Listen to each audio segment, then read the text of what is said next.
The Chinese Coast Guard yet again shadows Philippine vessels in the West Philippine Sea.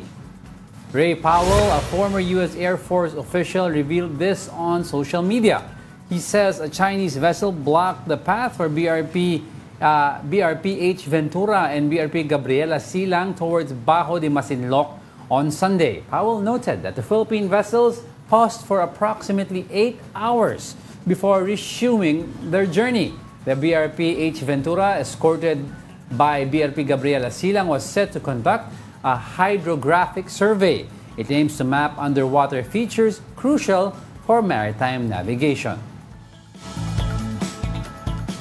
Tuloy-tuloy ang tension dyan.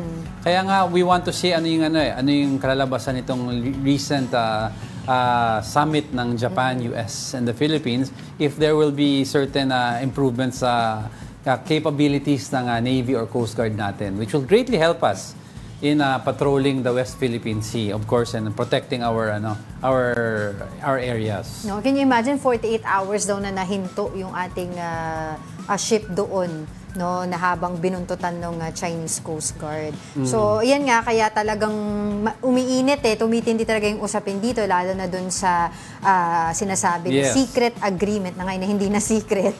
'Di ba? Yung handshake o gentleman's agreement between President Rodrigo Duterte and President Xi Jinping at the time that he was still the president, na yun nga, sinasabi niya, kumbaga, maintaining status quo doon sa West Philippine Sea, particularly kung nasaan yung BRP Sierra Madre. Kinakagalit na nga ni PBBM is kung may ganitong usapan, kahit usapan lang yan verbally, bakit hindi ito na-i-report? Yes. Or at least man lang kung na-report ito, bakit hindi umabot? Or kasi kailangan pa daw i-ratify ito. Yan, sa Senate. Sa Senate, di ba? And agreements like this should also, nung nag-turn over ang administration, dapat pinasa kay PBBM. Na-endorse para pag-aralan nila PBBM, yung admin niya, kung ano yung gagawin with the previous gentleman's agreement. Yeah, I can understand that kasi on a simple transaction nga sa atin, 'di ba? Kailangan black and white 'yan, meron tayong kontrata. What more dito sa pinag-uusapan natin ay yung ating sovereignty, 'di ba? So yun yung sinasabi nga natin dito na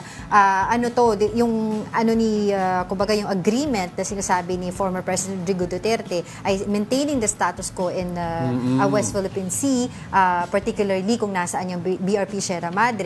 Yun yung kinakaalala din ng maraming tao na kung maintain, ibig sabihin during his administration, walang nangyaring repairs and that BRP Sierra Madre is bound to collapse anytime soon. As per sinabi ni former Justice Carpio. Yes. Oo, na if this collapse, then we lose our footing on that area because wala tayong structure then the Chinese can come in. Exactly. And aside from that, paano yung safety ng mga troops natin na nagbabantay doon? Kung bigla na, di ba, dilapidated na nga, nakita naman natin, rusty, dilapidated yung BRP Sierra Madre. And, di ba, alam naman natin, nabasa ko nga rin to sa iba pang mga pahayagan, na sinasabi na si President Rodrigo Duterte, magaan, kumbaga yung kanyang loob doon sa mga Filipino soldiers natin. Di ba, pinagtatanggol niya ito, especially naririnig natin yan during his administration. And yet, di ba, hindi ba niya naisip yung kalagayan ng mga Filipino soldiers na nagbabantay doon, na paano kung biglang mag-collapse? Paano sila? Kung pa-collapse pa lang kasi yun, naka-ground naman yun So they can hop offshore tapos susunduin. Pero ang contention is the symbolic nature of the BRP Sierra Madre is if there's structure there, may footing tayo on the area. Exactly.